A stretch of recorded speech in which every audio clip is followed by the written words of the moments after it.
Hi everyone, today we'll talk about how to fix or how to solve Spotify delete account. To know how to fix or how to solve Spotify delete account, you should just go to settings.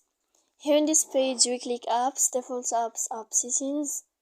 After that, in this page you will enter to the window of Spotify and you will enter here.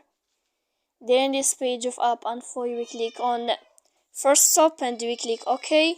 After that you will go to storage here and you will enter. Then we click on clear cache, and after all these steps then you can turn off your Wi-Fi. You will wait a moment and you can turn on your Wi-Fi again to fix that problem you have on Spotify. So please don't forget to support us by like and subscribe. See you next time in another video, and thank you for your attention and your watching.